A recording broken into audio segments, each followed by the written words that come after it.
की शरद पवाराकडे इतका पैसा आहे, इतका पैसा आहे की त्याच्या नखातला मळही कमी झालेला नाही याला देऊन, इतकं याला दिलेले त्याने। 70 वर्ष त्यांनी आपल्या देशावर राज्य केलंय। अरे एक साधा माझी विनंती आहे सगळ्यांना की माझं लाईव्ह जे आहे ना तुम्ही जरा फक्त मन लावून ऐका आणि मी काय म्हणते ना हे लक्षात घ्या। माझा विरोध कोणाला आहे? माझा मराठा समाजाला नाहीये, मी मराठाच आहे ना, माझा आरक्षणाला नाहीये।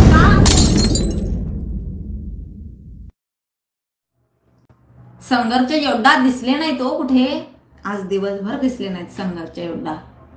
संघर्ष योद्धा कुठे गायब आहात तुम्ही? फार फार मनाला लावून घेतलं बरं काय आम्ही, तर हरकत नाहीये। संघर्ष योद्धा जे होते मुघलांचे, तर मुघलांचे संघर्ष योद्धा जी काही मोहमाया त्यांनी जमवली होती, ती मोहमाया लपवा लपवीमध्ये गुंतलेले आहेत थोडेफार। हा कारण आता कसं आहे माहिती का, हे पंत होते, मी पहिलेच सांगितले ते पंत आहे, पंत बरोबर शोधून शोधून काढतात। हा पंतांच्या पासून काहीच लपत नाही बरं का, पंत बरोबर शोधून शोधून बाहेर काढतात। तर आता ते त्यांना कळलंय एकतर काय माहितीये का, काल ते बरंच काय काय काय काय अपशब्द महाराष्ट्राच्या मुख्यमंत्र्याला बोललेले आहेत, एकेरी भाषेत बोललेले आहे, त्याच्यामुळे त्यांच्यावर कुठेतरी मराठवाड्यामध्येच गुन्हा पण दाखल झालेला आहे।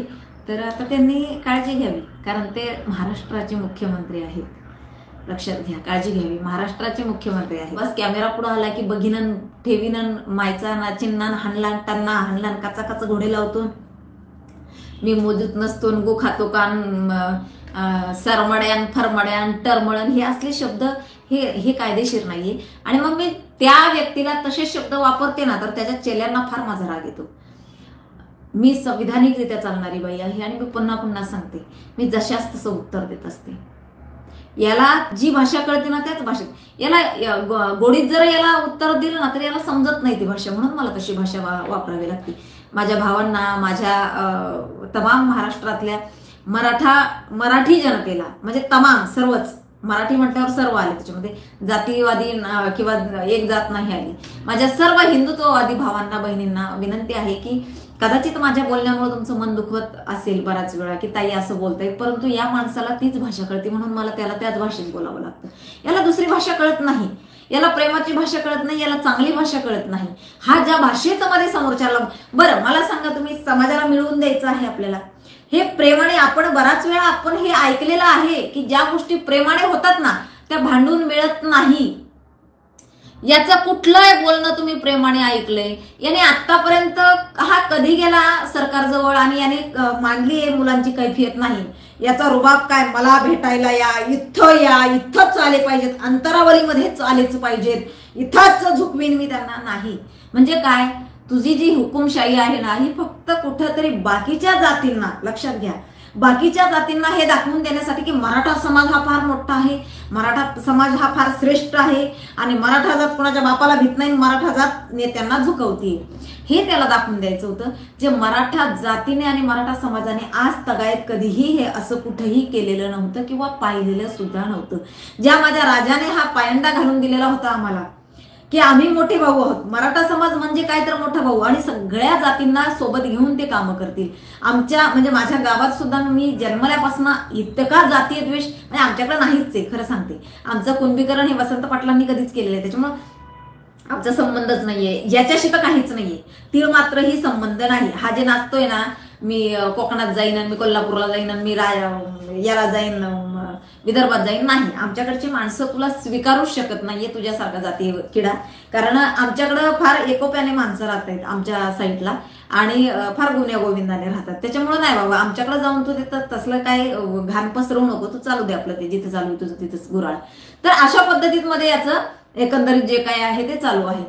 गेल्या 2.5 वर्षापासून फक्त गलिच्छ बोलणं या माणसाचं, याचं कुठंही संयमी बोलणं बघितलं नाही, याचा कुठंही अभ्यासपूर्ण, मला सांगावं महाराष्ट्रातल्या जनतेने, याने कधी मीडिया समोर अभ्यासपूर्ण बोलणं मांडलंय मला सांगा, कधी याने अभ्यासपूर्ण बोलणं मांडलं मला सांगा? अरे लाख नालायक होऊन गेले असतील, मराठा समाजाच्या नावावर लाख लोकांनी ना घर भरले असतील, भरलेत काय ते, आता याने नाही का आलं ना याचं काल समोर, निस्वार्थ माणूस, संघर्ष योद्धा, निस्वार्थ माणूस, कुणाच्या पुढे झुकतच नाही म्हणून त्याला, अरे हा कुणाच्या पुढे न झुकण्याचं कारण तुम्हाला मी तेव्हाही सांगितलं होतं, आताही सांगते की शरद पवाराकडे इतका पैसा आहे, इतका पैसा आहे की त्याच्या नखातला मळही कमी झालेला नाही याला देऊन, इतकं याला दिलेलं आहे त्याने. 70 वर्ष त्यांनी आपल्या देशावर राज्य केलंय. अरे एक साधा माझी विनंती आहे सगळ्यांना की माझं लाईव्ह जे आहे ना तुम्ही जरा फक्त मन लावून ऐका आणि मी काय म्हणते ना हे लक्षात घ्या. माझा विरोध कोणाला आहे? माझा मराठा समाजाला नाहीये, मी मराठाच आहे ना. माझा आरक्षणाला नाहीये, माझा का असेल नाहीये. मी बोलते, मी का बोलते याचं कारण मी तुम्हाला सांगितलं आणि मी बोलत राहणार, कारण माझ्या समाजाला फसवलेलं आहे. कुठे गेला आज? का दिवसभर का नाही दिसला तुम्हाला? कुठे गेला आज हा माणूस दिवसभर? दिसलाय कुणाला तरी? कुठं दिसलाय? कुठल्या लाईन आहे? कुठे गेले त्याचे मीडियावाले आज? का बरं तिथं पाल ठोकून राहणारे कुठे गेलेत आज? का नाही बाईट त्याचं एक पण? कालचं बघितलं असं सगळ्यांनी. ए फेकरे तिकडे, ए बोलायचं नाही रे. काय त्या पत्रकारावर काय ओरडला हे असलं काय विचारायला यायचं नाही. पत्रकारांना कोणी ओरडू शकतं का? म्हणजे मला उलट प्रश्न विचारायचे नाही. मला अजिबात उलट प्रश्न विचारायचे नाही. मी जेवढं उत्तर देईल तेवढंच ऐकून घ्यायचं. मला कोणी प्रश्नच विचारायचा नाही, अजिबात नाही. हे असं का हे मला विचारायचंच नाही. मेहुणा तुझाच आहे. छत्रपती भवन समोर त्याने स्कॉर्पिओ लावून त्याचे फोटो काढलेले आहेत आणि तुम्ही माझ्या आईवडिलांना स्टेजवर येऊ देत नाही, तुझ्या आईवडिलांना स्टेजवर येऊ देत नाही. मेहुण्याच्या नावाने तू काय ते छत्रपती भवन केलंय का? जी लोक मला फोन करून हे प्रश्न विचारतायत ना, का तुम्ही त्याला बोलता? कधी 9च्या नंतर दारू टाकली की पोटात, मग यांना आठवण येते का आमच्या दादाला बोलता? त्यांना मला सांगायचंय, अरे बाबा नो, त्या दादांनी तुम्हाला नशेन केलं, नशेत मध्ये ढकललं रे. 17 महिन्यापासून फुकट दारू पाजतोय तुम्हाला. का तुमच्या लक्षात आलं नाही तुमच्या दादाजवळ कुठं पैसे येत आहेत दारू पाजायला तुम्हाला? का तुमच्या डोक्यात मध्ये कधी हा विचार आला नाहीये? का तुमच्या डोक्यात विचार आला नाही की का बरं अंतरावलीमध्ये गेल्यावर इतक्या दिवसाचं जाऊ दे, इतक्या दिवसाचं मी म्हणते जाऊ दे, मी त्याला मानलंच असतं. मी अजूनही सांगते, जरा त्याने त्याचं घर सोडलं नसतं ना, त्याने आलिशान घरात तो राहिला नसताना, त्याच्या घरातच तो 13 पत्रात राहिला असताना मी त्याला मानलंच असतं. तो ज्या अवस्थेत होता, ज्या वेशात होता, ज्या कपड्यात होता, ज्या क्वालिटीचे कपडे तो घालत होता ना, त्याच क्वालिटीचे कपडे त्याने घालायचे होते. का तो 15-15 आणि 20-20 हजाराचा ड्रेस घालायला लागला? का तो 1-1-1.5 लाखाचे बूट घालायला लागला? कशासाठी? गरिबांच्या लेकरांसाठी तू लढत होता ना. मग तुला हा पोशाख बदलण्याची गरज काय? बघा, म्हणजे खरे लढणारे मला तुम्हाला सांगायचं, अण्णासाहेब पाटील काय केलंय हो? अण्णासाहेब पाटलांनी, नरेंद्र पाटलांचे वडील काय केलं होतं? बारदानाचं जे पोतं होतं ना, पोतं बारदान, ते बारदान घालून माझा मराठा समाज हा वनवासी आहे आणि माझ्या मराठा समाजाला आरक्षण द्या. काय केलं होतं त्यांनी? बारदान घातलं होतं की माझा समाज खरंच वनवासी आहे, माझ्या समाजाचा वनवास संपवा. आणि तू काय केलं? सूटबूट घातला तू.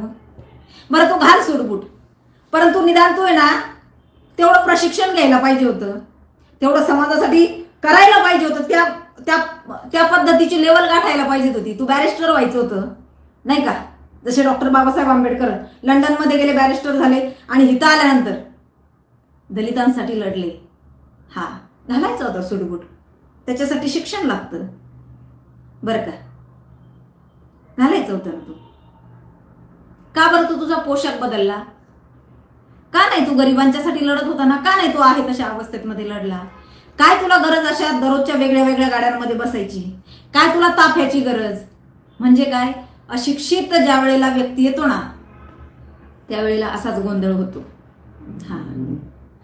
ते ना हे काय झालं, मूर्ख माणसाच्या हाती हे तुम्ही दिलंय आपण, त्याच्यामध्ये सगळेच, अगदी मी सुद्धा सहभागी असेल, की आपण त्याला काय बोलतात ना, ते एक फोटो बघा बऱ्याच वेळा व्हायरल होत असतो की एक गाढव आहे ना त्या शिखरावर त्याला बसवतात, उभं करतात.